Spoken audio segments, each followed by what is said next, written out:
Boa noite, tudo bem? Boa noite. Boa noite. Tudo Olá. bom, pessoal? Boa noite. Boa noite. Então, a nossa live da semana passada foi uma live de muitas perguntas e muitas respostas. E tantas perguntas que algumas respostas, como a gente não conseguiu a tempo, né, da live da semana passada, a gente está voltando ao mesmo assunto, que é um assunto que tem muitas dúvidas, que as pessoas querem fazer muitas perguntas, e o objetivo é exatamente esse, é a gente construir uma live de perguntas e respostas, né? Então a gente está dando uma continuidade na live da semana passada sobre cirurgia bariátrica, obesidade, nutrição com a Juliana Teixeira e com algo a mais. A gente vai falar um pouquinho de comportamento. Então hoje a gente está trazendo também a Suelen, que é psicóloga, para somar nesse time aí e falar um pouquinho mais com a gente, não é mesmo, meninas? Isso aí. Então, gente, uma boa noite para vocês. A gente vai começar a falar agora e a gente já começa hoje com perguntas, tá? Então, assim, a primeira pergunta. Tu quer te apresentar um pouquinho, Suelen? Porque é a primeira vez que participa com a gente dessa live. Claro, vou me apresentar sim. Bom, então eu sou a Suelen Morcelli, eu sou psicóloga clínica, especialista em avaliação psicológica, pós-graduanda em análise do comportamento aplicada e também em terapia dos esquemas. Trabalho aí com avaliação psicológica há alguns longos anos. Ótimo! Então vamos lá, vamos começar com a Suelen, olha só. Uma das perguntas que a gente recebeu, e a gente recebe muitas perguntas durante a semana, né? Foi qual é a diferença entre avaliação psicológica e acompanhamento psicológico? Isso tem diferença? Como é que é isso? Sim. A avaliação psicológica ela é um processo estruturado e ela tem como objetivo responder uma pergunta, né? Uma requisição. Então, o que é um processo estruturado? Ela tem começo, meio e fim. O paciente ele chega no consultório, né, com a demanda dele, e ele já sabe quanto tempo vai durar aquele processo, né? O psicólogo ele não vai realizar a avaliação psicológica, e aí eu vou conversar da avaliação psicológica da cirurgia bariátrica, né, metabólica. Ele não vai realizar em uma sessão, né, mas não é um período longo de tempo, né? Ele utiliza testes, instrumentos psicológicos para respaldar, mas de uma forma bem contextual, né? Ele avalia o indivíduo como inteiro naquele momento que ele se encontra. O objetivo principal da avaliação psicológica na cirurgia bariátrica é identificar alteração psicológica ou aspecto emocional que possa interferir, né, de forma negativa no pós-cirúrgico desse paciente, né? Bem como ajudar o paciente a compreender o processo de avaliação, né? O processo da cirurgia que ele vai passar e se ele tem condições de estar aderindo ao novo estilo de vida que ele vai precisar ter depois dessa avaliação, depois dessa cirurgia, desculpa. Já no acompanhamento psicológico, diferente da avaliação que tem uma duração certa, o acompanhamento psicológico não tem um tempo determinado, né, de final. E aí, trazendo o acompanhamento psicológico para, nesse caso da cirurgia bariátrica, ela é muito importante, tanto no pré quanto no pós-operatório. Principalmente até no pré, para a gente já ir conseguindo trabalhar com esse paciente as mudanças, né, que ele vai ter em todas as esferas da vida dele, né? Adesão ao tratamento, conseguir realmente realizar essas mudanças no estilo de vida dele de uma forma mais saudável. Ótimo! Então agora vamos passar uma pergunta, deixa eu ver aqui. Para os cirurgiões, ou o Dr. Pablo ou o Dr. Fábio, tá? Irei modificar as medicações. Não, deixa eu ver aqui. Só um pouquinho, gente. Quais os tipos de cirurgia de reganho de peso que existem? Na verdade, eu acho que a pessoa estava se referindo às cirurgias revisionais, né? Quais são as técnicas cirúrgicas para cirurgia revisional? Eu acho que a cirurgia revisional nós vamos abordar daqui a pouco, até porque eu vi que tinha algumas outras questões de cirurgia revisional adiante. Eu acho que a própria Juliana e a Suelen vão falar sobre isso. Eu acho que nós podíamos deixar essa questão um pouco mais adiante e voltar na anterior, né? Ótimo, não tem problema. Bom, então vamos lá. Acho que eu que me passei aqui nas minhas folhas. Mas vamos lá. Suelen, vou te fazer mais uma pergunta. Qual a necessidade do psicólogo na equipe multiprofissional? Na equipe multidisciplinar, né? Sim. Além das orientações acerca,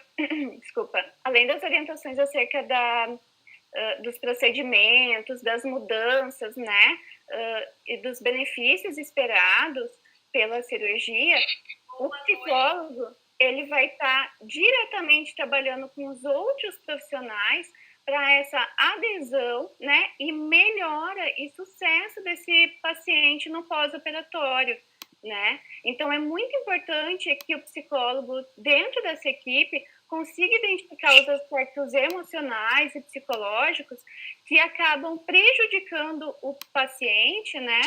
Principalmente também no pós-operatório, né? Que comportamentos, que emoções, né?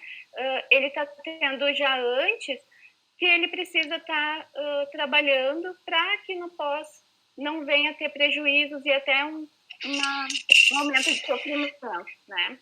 Sim. Essas coisas são perguntas até que foram mais de uma pessoa, né, Suela? Então a gente vê, assim, que realmente existe uma preocupação, né, com alguns aspectos aí bem importantes quando se fala de bariátrica. Juliana, vou te fazer uma pergunta. Quanto a aspectos nutricionais, comportamentais que precisam ser mudados já no pré-operatório?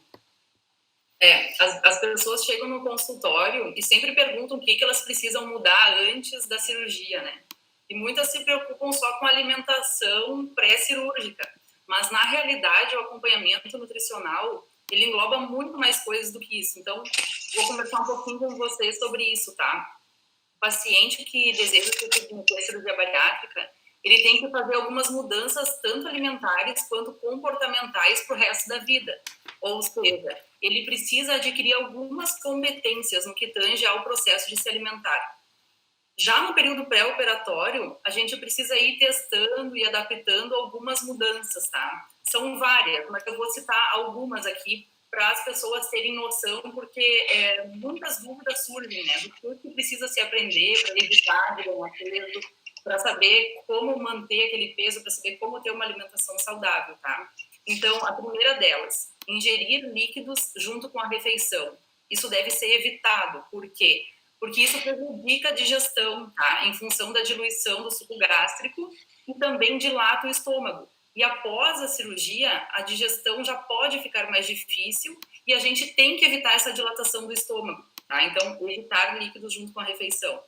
Evitar o consumo de alguns alimentos, como alimentos muito calóricos, alimentos gordurosos, alimentos doces e açúcares em geral.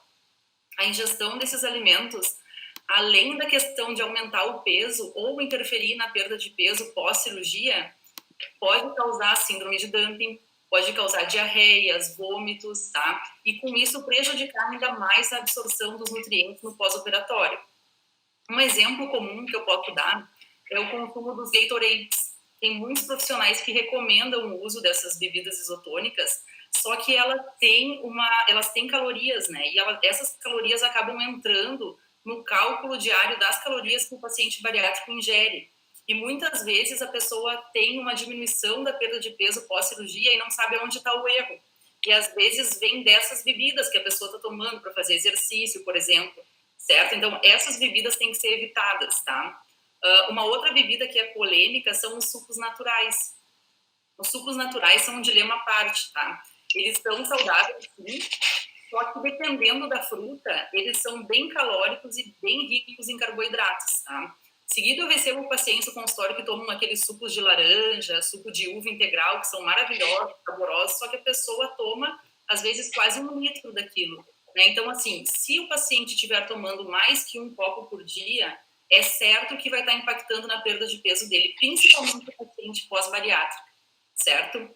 Outra coisa que deve ser evitada, o uso de temperos prontos e condimentos industrializados, como shoyu, ketchup, mostarda. Tá? Esses alimentos eles têm uma carga muito alta de sódio, eles têm muitos aditivos alimentares, os chamados antes, que a gente chama, né? São os conservantes, os acidulantes, os sequestrantes, todos os antes da vida. Esses aditivos, eles estressam, digamos assim, a mucosa do estômago, certo?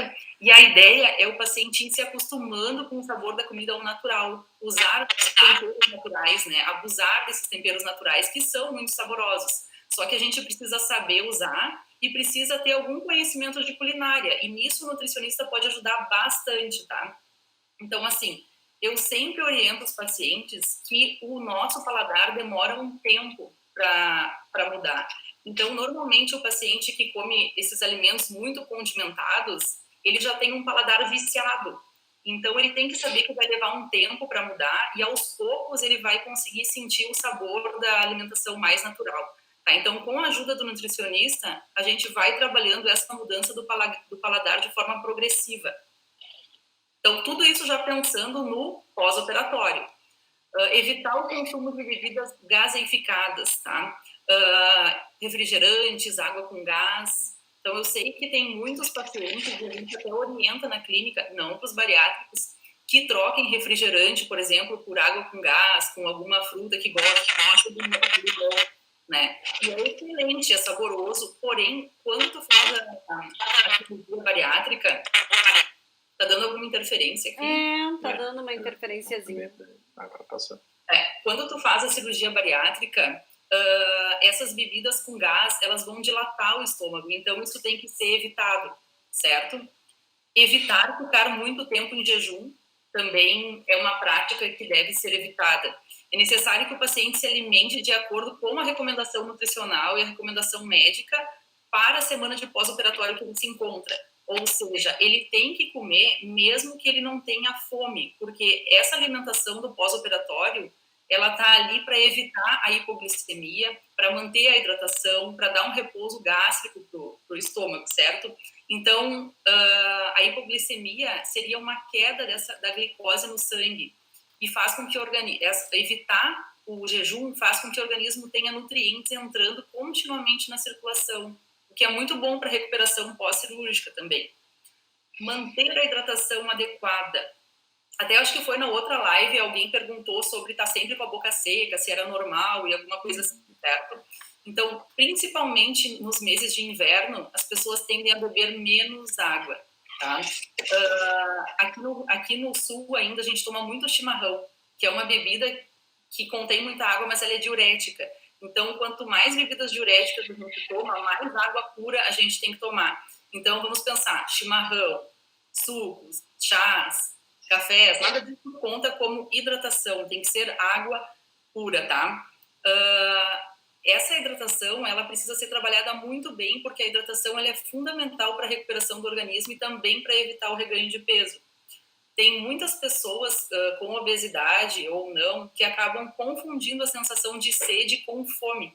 Sabe quando a gente fica aquela ideia assim, eu queria comer algo, mas eu não sei o quê, né? Então, observa se não é sede, porque muitas vezes a gente está com sede e não presta atenção nos nossos sinais internos de fome, de saciedade, ou do que o nosso organismo está pedindo. Então, eu sempre oriento para os pacientes assim, que querem manter o peso, que querem emagrecer, que eles precisam prestar atenção na hidratação. Muito importante praticar a mastigação lenta e exaustiva. A mastigação adequada, ela melhora a digestão, ela evita intolerâncias alimentares que são muito comuns nos pacientes pós-bariátricos, ela evita náuseas, vômitos e ainda ajuda na absorção dos nutrientes. Então, os pacientes mais ansiosos que não aprendem esse processo de mastigação, eles tendem a sentir um desconforto ao se alimentar e até vômitos, dependendo do tipo de alimento que eles utilizam, tá? E eles demoram muito mais para evoluir nas consistências desejadas da dieta. Então, alguns pacientes chegam no consultório e eles me perguntam assim: mas Nutri, depois da cirurgia o meu estômago vai ser capaz de triturar o alimento ou o alimento vai passar inteiro lá para o meu intestino? Né? E na realidade, o estômago, embora quando ele não é retirado totalmente, quando ele só é retirado uma parte dele, ele vai seguir fazendo as funções dele. Só que o estômago não faz trituração de alimentos sozinho, trituração entre aspas, né? A nossa digestão começa pela boca. Então, eu vou dar um exemplo para vocês. Peguem um alimento qualquer e coloca na língua, sem mastigar. Deixa ele parado. Tu vai ver que aos poucos vai aumentar a salivação. Tá? Isso acontece porque o nosso organismo tem já na saliva substâncias que ajudam na digestão do alimento. Então, se tu deixar um alimento parado sobre a língua, ele já começou o processo de digestão. Então, assim, a gente pode ajudar muito. Não basta a gente só pegar a comida e enfiar na boca e dar 1, 2, 3, 4, 5 e engolir, porque o paciente bariátrico vai passar muito mal se ele fizer isso. Então, eu vou dar para vocês algumas dicas, tá? Para uma boa alimentação, para uma boa mastigação, desculpa. Comer com atenção plena. O que é isso? Sem uso de televisão, sem uso de celular ou outra distração. Aproveitar a comida, degustar, certo? Prestar atenção nos sabores, nos cheiros, nas texturas. Isso evita que a gente coma mais do que o nosso organismo consegue. Tá? Soltar o garfo na mesa enquanto está mastigando. Quem é que faz isso? É muito difícil, ainda mais na correria do nosso dia a dia, né? A gente se serve, bota a comida na boca, tá mastigando, já tá com o outro garfo servido esperando para entrar. Como o outro já tá servido, a gente engole aquele e já enfia o outro garfo na boca, não é assim? Só que não deveria ser, né? Então, uma das técnicas é soltar o garfo na mesa enquanto estiver mastigando, respirar a cada garfada. A gente normalmente está naquela correria e tem pessoas que mal respiram, né? E aí só se dão conta que o prato acabou, que comeu toda a comida, quando está nas últimas garfadas. E aí, nem aproveitei, vou ter que comer mais. Tá? Então, assim, usar talheres pequenos e de sobremesa e contar até 15 em cada garfada para somente depois engolir. Isso é imprescindível, tá? 15 ou 30 mastigadas para o paciente bariátrico. Além de tudo isso que a gente falou, o paciente ele tem que ir conhecendo os grupos alimentares, saber o que é carboidrato, saber o que é proteína, saber o que é lipídio, saber o que é fibra, saber o quanto ele deve ingerir por porção desses alimentos. Ele tem que aprender a lidar com a vontade de comer doce, alimentos que não vão ser permitidos após a cirurgia. Tá? Ele precisa aprender a não compensar as emoções na alimentação, tá? Que normalmente acontece muito com os pacientes com obesidade, e tudo isso é aprendido antes da cirurgia. Por isso que é fundamental o acompanhamento nutricional, porque tudo isso é trabalhado antes da cirurgia e tudo isso faz com que essa pessoa consiga manter o peso pós-cirurgia e faz com que ela consiga ter uma redução drástica do peso nos primeiros 6 meses, que é aquela janela metabólica que a gente tem de perda de peso. Certo? Falei bastante, mas é isso. Certo, mas é bem assim mesmo. As pessoas têm vontade, querem saber, né? Tem esse anseio pelas respostas, por tirar suas dúvidas, né? Bem, a próxima pergunta é para a Nutri. Não, para a Nutri já perguntei, agora para a Suelen. Suelen, qual a importância da rede social no pré e pós-operatório? A gente sabe que existem muitos grupos, né, de redes sociais de pacientes bariátricos que já operaram, pacientes que querem operar. Então, a gente queria ouvir um pouquinho sobre esse tema contigo. E nesse tema aí a gente tem muita coisa para falar, né? Eu vou tentar enxugar aí, mas pegando o gancho do que a Juliana passou, né, agora, do que ela apresentou para nós. Percebam quanta mudança a gente precisa ter, né, no nosso estilo de vida, no nosso mudança de hábitos, para garantir o êxito, né, dessa cirurgia, desse procedimento. O que a gente percebe é que as redes sociais, eu vou trabalhar com 2 pontos, tá, principais da rede social. Ela é muito boa no sentido de que ela fortalece vínculo, ela transmite informações, né, conhecimento acerca dos temas. Os pacientes, eles trocam muitas dicas, mas também a gente precisa ficar atento, nesse sentido, às distorções, às fake news, né, as notícias que não são bem aquilo. Prestar atenção que cada caso é um caso, né? Às vezes, realmente, algo serviu para ti, mas pode ser que não sirva para o outro, porque o outro também já tem uma outra comorbidade, né? Já tem uma outra situação que, na particularidade dele, não vai servir. Então, também tomar muito cuidado com isso. E, nesse sentido também das redes sociais, o que a gente precisa se atentar? Rede social, normalmente, né? Se a gente for analisar, normalmente o que você tem lá? Pessoas tristes ou pessoas felizes? Felizes. Pessoas bem realizadas ou pessoas que estão desempregadas? Bem realizadas. Então, é uma vitrine, né? É uma vitrine que, se tu daqui a pouco não se atentar e não se perceber, pode ser um gatilho para o mal para ti, né? Verificar as fontes de informação, verificar como é que está sendo essas redes sociais para você, né? E uma coisa muito interessante, né? Que até veio uma dúvida da Juliana e eu vou trazer aqui, já englobando sobre rede social e trazendo para a realidade da cirurgia bariátrica, né? Da importância que se tem todo o processo, né? De toda a avaliação de todos os profissionais, é que a cultura ocidental, a gente tem um padrão estigmatizado de beleza, né, da magreza, né, e a magreza associada a sucesso, a felicidade, né, e estigma da pessoa obesa, né, de ser preguiçosa e N coisas. Percebam, eu não estou dizendo que ser gordo ou ser magro é bom ou é ruim, ok?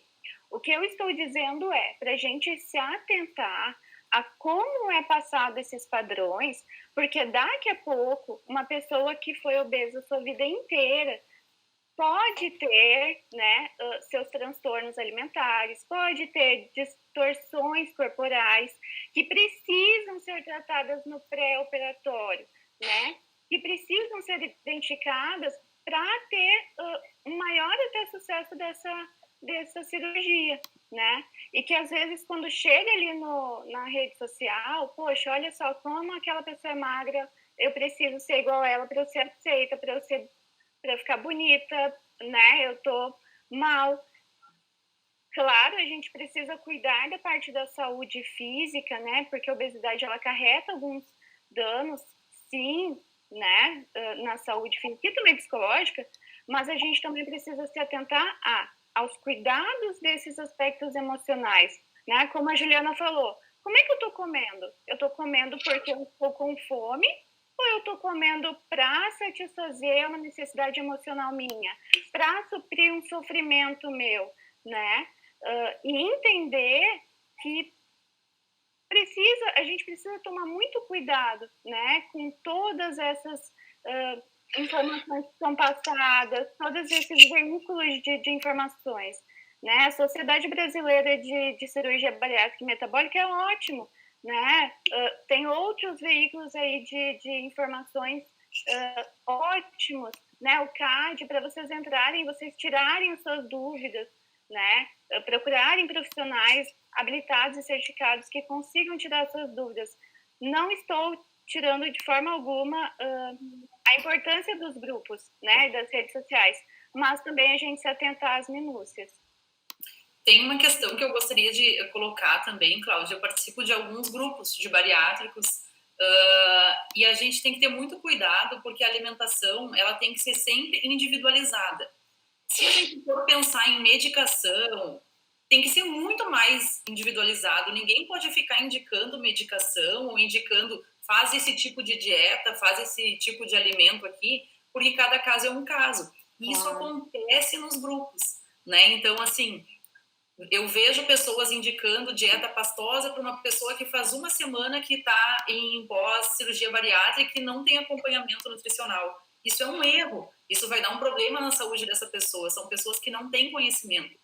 Então, assim, não basta tu ter passado pela cirurgia bariátrica para te poder dizer para outras pessoas o que elas devem fazer. Para isso, tu precisa ter uma formação, né? Não basta tu ter emagrecido, que para isso tu virou nutricionista, né? Não é assim que funciona. Então, o que serve para um não serve para o outro, certo? Então, isso é uma coisa bem interessante das pessoas terem muito cuidado nos grupos e com os blogueiros de saúde que não têm informação, ou que indicam muitas coisas que não têm fundamento nenhum.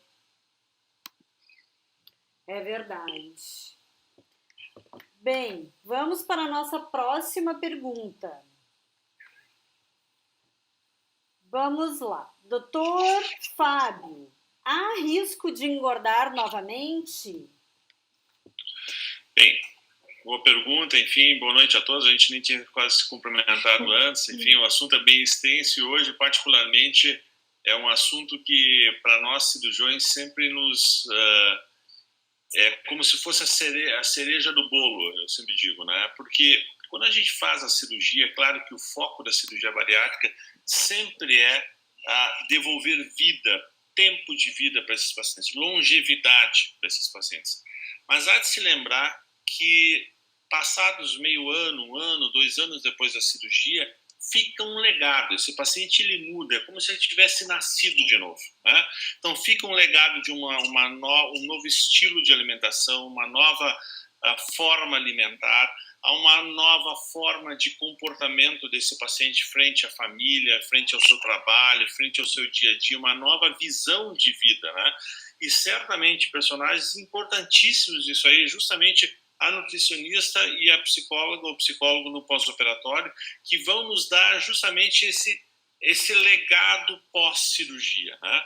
E esse legado pós-cirurgia impacta certamente no risco, sim, de engordar novamente ou ganhar peso novamente, né? Então, quanto melhor esse trabalho, tanto da parte da nutricionista quanto da psicóloga, melhores vão ser os resultados, menores serão os riscos de ganhar peso de novo. Quando a gente fala em ganhar peso de novo, pós-operatório, é importante a gente esclarecer um pouco o que é ganhar peso. Então, assim, ganhar oscilações de 3%, 5% do peso é normal do nosso dia a dia. O nosso peso ele não é estável. Então, quem pesa 60 quilos vai pesar sempre 60 quilos. Não é assim, né? E esse peso pode variar a 62, aí um dia 61, ele vai a 58, 59. Então, isso faz parte do nosso peso, né? Essas são as oscilações normais do nosso dia a dia. Bem, ganhar 5 a 10% em termos de peso ao longo do tempo é bem comum pós-cirurgia bariátrica, até por N razões que o paciente pode ter. Processo de envelhecimento, ou seja, ele vai ganhando idade, ele vai fazendo menos exercícios, às vezes acaba se incorporando, até porque a intenção é que ele tenha mais vida, muito mais vida, então ele acaba se envolvendo em mais atividades.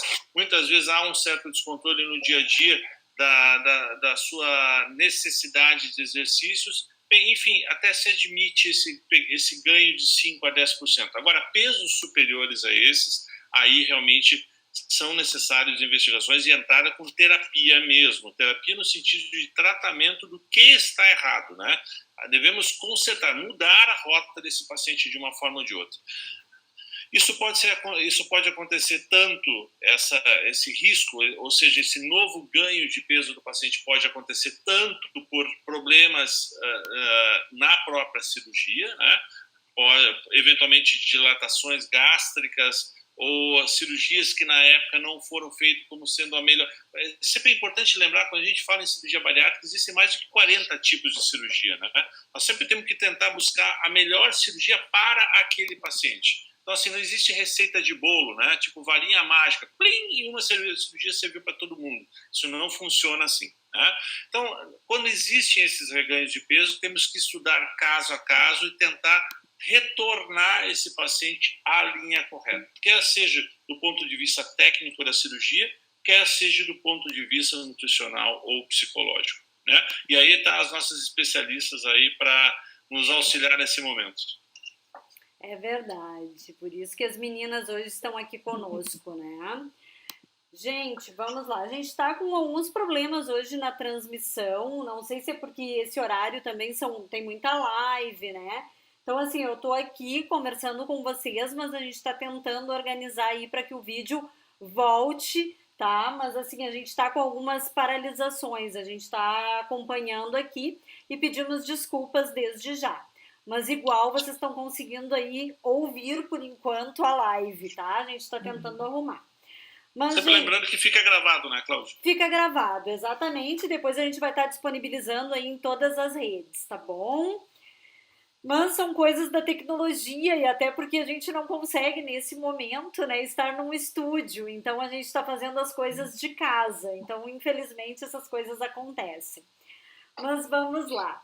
Gente, o que eu gostaria de perguntar agora? Ainda quero fazer uma pergunta. Doutor Pablo pode me responder aí. Uma pessoa que já fez cirurgia bariátrica pode refazer para perder novamente? Bom, esse é um assunto não é tão simples, ele é um pouco complexo. Como o Dr. Fábio falou, a questão do reganho de peso, ela é um pouco complexa. Existem vários trabalhos falando sobre definições diferentes de reganho de peso. Quando a gente fala sobre procedimentos para reganho de peso, a avaliação, obviamente, tem que ser individual. Vai depender, primeiro, de que cirurgia o paciente fez. As informações mais importantes, porque cada procedimento cirúrgico tem uma causa do reganho de peso. Falando só sobre o procedimento cirúrgico. Por exemplo, vou dar exemplo para todo mundo entender. O paciente que fez o bypass, uma das causas de reganho de peso, eventualmente acontece de existir uma fístula, uma comunicação entre o pequeno estômago que recebe o alimento e o grande estômago que ficou. Esses pacientes eles não perdem peso e eventualmente têm o reganho total de peso. Essa seria uma das causas. Existem várias causas mecânicas para não perda de peso, eventualmente o reganho de peso no pós-operatório desses pacientes. Outra, que tu pode identificar também no sleeve. O estômago, e isso foi identificado em estudos, o estômago remanescente ele tende a crescer, a se dilatar um pouco com o passar do tempo. Isso ao redor de 1 ano e meio, 2 anos. Então é natural que a gente tenha, após esse período, o paciente consiga tolerar mais comida e eventualmente acaba tendo, se não bem avaliado pela nutricionista, tanto no pré quanto no pós, esse paciente pode acabar tendo reganho de peso por aumento da ingesta. O paciente consegue comer mais depois desse período. Então essa seria também uma causa mecânica. Mas, de fato, quando a gente fala sobre reganho de peso, uma das principais causas em que ocorre o reganho de peso é a má aderência, tanto ao tratamento psicológico, que alguns pacientes acabam desenvolvendo algumas desordens da alimentação, acho que a Sueli vai acabar falando mais para frente, como o beliscador, que acaba comendo várias vezes ao dia, alimentos bem calóricos, ou o paciente que é o binge eating, o paciente come grandes volumes alimentares, o passar do tempo da cirurgia bariátrica, então ela vai falar um pouquinho mais, mas basicamente é um paciente que não acaba se adequando ao regime, à avaliação psicológica, ao exercício. A gente acabou não falando disso na outra live sobre exercício físico. O paciente deve, já no pós-operatório, no outro dia, já começar a caminhar.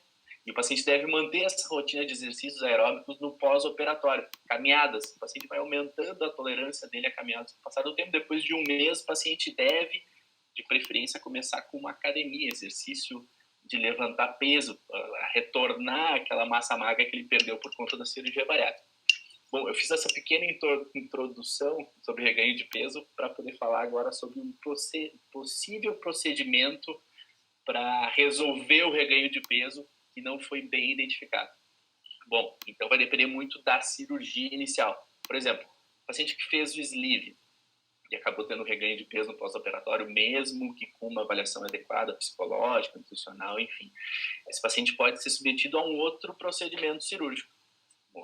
Uma reintervenção sobre o sleeve, por exemplo, esse paciente pode ser transformado num bypass pós-sleeve, paciente que não teve a perda de peso adequada, ou teve um reganho de peso, esse paciente pode sim ser submetido a outro procedimento cirúrgico. Claro, essa avaliação ela é sempre individualizada, mas teoricamente todos os procedimentos cirúrgicos podem ser refeitos. Refeitos com o intuito de que o paciente perca mais peso ou tenha a perda de excesso de peso que nós consideramos adequado. Mas, de novo, a avaliação é bem individualizada quanto a isso. Deixa eu fazer só um adendo aqui que o Pablo estava falando, para não transparecer que eventualmente um paciente que fez uma cirurgia bariátrica ele possa pensar ou fazer parte do imaginário desse paciente de que eventualmente qualquer coisa que ele não consiga perder o peso adequado, qualquer coisa ele faz de novo a cirurgia. Não, esse não deve ser o pensamento. Né? Lembrando assim, sempre cirurgias de reganho de peso são cirurgias de exceção. Né? São cirurgias que, assim, como o Dr. Pablo disse, são cirurgias normalmente complexas, que devem ser muito bem estudadas e principalmente todos os eventuais problemas que estiverem associados com esse reganho de peso, como nutricional, psicológico, enfim, devem ser corrigidos antes de qualquer hipótese de alguma cirurgia. E sempre a eventual cirurgia, ela tem que ter um benefício claro em termos de alguma morbidade ao paciente. Só para que a gente não fique no pensamento que qualquer coisa eu faço nova cirurgia para perder um pouquinho mais de peso. Não. O paciente ele tem que ter um ganho no sentido de diminuição de morbidade. É importante a gente sempre se ater à questão do fulcro da cirurgia bariátrica. Qual é que é o objetivo máximo? É devolver vida a esse paciente. Só que nós vamos incorrer num risco. Então, nós temos que minimizar esse risco para devolver o máximo de vida a esse paciente. Tá? Isso é um pouco diferente do objetivo maior da cirurgia plástica, que na realidade é devolver qualidade de vida, o prazer de vida das pessoas, né, o seu gostar em si, que também tem um ganho secundário na cirurgia bariátrica, mas esse não é o objetivo da cirurgia bariátrica. Né? Então, acho que esse é um ponto importante a gente considerar aí. É verdade. Muito obrigada aí, doutor Fábio. E vamos lá. Oi. Temos aqui uma pergunta bem importante também para a doutora Suelen. Como posso saber se sofro de transtorno de compulsão alimentar periódica? O que eu vou dizer, né? Esse caso, né, essa pergunta, ela é muito boa no sentido de que a gente precisa, para identificar qualquer transtorno, qualquer disfunção, né, desordem, a gente precisa do psicólogo ou do psiquiatra, né, para estar realizando realmente esse diagnóstico. Mas quais são aí as características, né, desse transtorno alimentar que se tem? É um sentimento de não controle, né? A pessoa sente que não tem controle na ingesta do alimento, né? Então, ele come de uma forma sem ter controle. A ingestão desse alimento de uma grande quantidade, né? Como o doutor Pablo falou, né? Uma grande quantidade de comida em um determinado tempo, certo? Né? De 2 em 2 horas, de 3 em 3 horas, uma quantidade que é além do normal, né? E também um sentimento de culpa, de repugnância, né? De vergonha, está sempre associado aí nessas desordens, né? A gente precisa estar bastante atento a isso, tanto como o Dr. Fábio nos trouxe, né? A gente precisa estar atento principalmente no pré-operatório, né? Como que esse paciente ele chega para nós, né? Tanto no consultório do doutor, né? Dos cirurgiões, quanto da nutricionista, quanto do psicólogo. Como que se dá o contexto desse paciente, né? Como é a rotina dele, o comportamento alimentar que ele tem, né? Isso é muito importante, até para a gente conseguir fazer exatamente essas intervenções, né? Fazer o encaminhamento que precisa fazer para o psicólogo já fazer a intervenção, né? O nutricionista também já ir reeducando esse paciente, né? E entender principalmente que esse ato, né? Esse transtorno, ele é extremamente emocional, né? O que ele está usando a comida para alívio né, para um prazer momentâneo ou para suprir um sofrimento que ele está tendo, né? E é muito importante a gente atentar isso pelo pós também, porque no pós-operatório a gente pode ter um agravamento desse transtorno, né? E a gente pode ter, como o Dr. Pablo disse, né?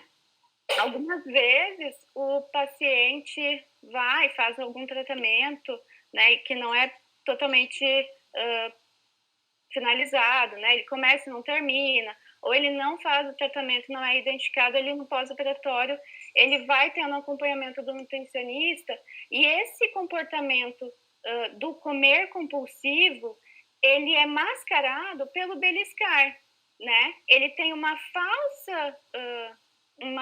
falsa ideia de controle. Eu tenho controle do que eu estou comendo. Eu tenho um pedacinho de bolo, eu só vou pegar uma mordidinha disso. Eu só vou comer coisas que na dieta, como a Juliana trouxe, ele realmente vai ter que aprender a tolerar a frustração, a aprender a ter novos hábitos alimentares saudáveis, a aprender a controlar e identificar o porquê dessa alimentação, o porquê dessa ingesta, né? Eu estou querendo compensar algo, né? Eu estou querendo aliviar um sofrimento, então tudo isso tem que ser visto com bastante cautela. Claro. Eu tenho uma pergunta do pessoal que está acompanhando a nossa live e é ainda para o cirurgião. Qual a técnica que tem mais propensão a ganhar peso? Ouvi dizer que o sleeve tem mais reganho. Deixa eu falar, pelo amor de Deus. Eu ia falar antes.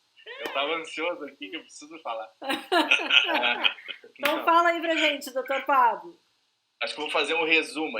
Uma coisa que a gente não falou na outra live, eu queria falar nessa, até porque o nosso tempo está acabando, em termos de quais são os resultados das cirurgias entre elas, tá? É importante dizer que os trabalhos, quando avaliam o bypass, o sleeve, a banda, o duodenal switch, a técnica ela muda conforme o cirurgião faz. Então, por exemplo, vou dar um exemplo bem claro. Em termos de reganho de peso, na literatura, ela varia de 5% a 70% de reganho de peso.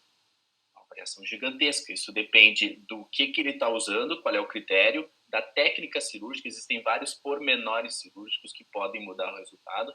Então, essa resposta que ele está querendo, existe uma resposta genérica, que são alguns trabalhos que mostram que o bypass a longo prazo tem um pouquinho mais de perda do excesso de peso e um pouco menos de reganho de peso. Mas, de novo, isso vai depender muito da técnica do cirurgião, de quem está fazendo e como é que está sendo a definição e como é que está sendo feita essa cirurgia, tá? Mas vamos falar sobre resultados. Eu acho que é importante eu falar sobre isso porque nós tivemos recentemente um residente nosso da cirurgia do aparelho digestivo que fez uma revisão dos nossos casos iniciais, especificamente sobre o sleeve, tá? Essa foi a pergunta do nosso telespectador. Então, vou falar sobre só perda do excesso de peso, tá? Ele identificou isso já faz um tempinho, agora nós estamos fazendo uma revisão desses nossos casos, mas teve uma perda do excesso de peso de cerca de 80%. Isso é um resultado ótimo, é um resultado até comparável, até melhor do que alguns resultados de bypass na literatura. Então, por isso que eu reforço, depende muito da técnica cirúrgica empregada. Tem alguns pacientes que tiveram 120%, 130% de perda do excesso de peso, que é um resultado maravilhoso. Então, de novo, a indicação da cirurgia vai depender do paciente, vai depender do peso. Só vou dar alguns pormenores.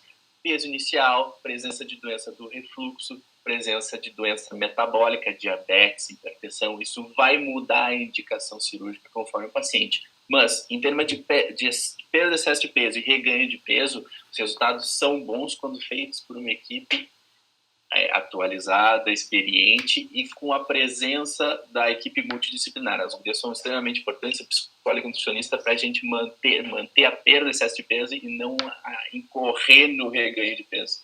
Então, é importante eu dar esse dado. Uma média de perda de excesso de peso de 80% só nos sleeves. Então, uma perda de excesso de peso ótima, tu tem uma redução das comorbidades, uma resolução de diabetes, redução da hipertensão, das dislipidemias, doença articular, doença obstrutiva do sono. Então, tu tem bons resultados com o sleeve. Tá? Tem que ficar impregnado em quem está vendo essa live. Ai, obrigada, Pablo. Legal. Não. Cláudia, Oi. Importante falar também, complementando o que o Dr. Pablo falou, que o nutricionista, o psicólogo, os cirurgiões, eles têm que se conversar, né?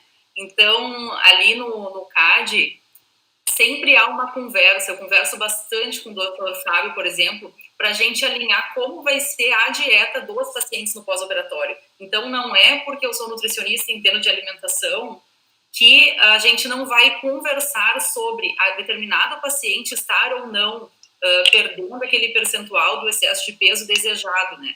Na clínica, no CAD, tem um percentual de perda de peso maior, né? Eu acho que nesse sentido que o Dr. Pablo, acho que estava falando, né? Que os resultados do CAD são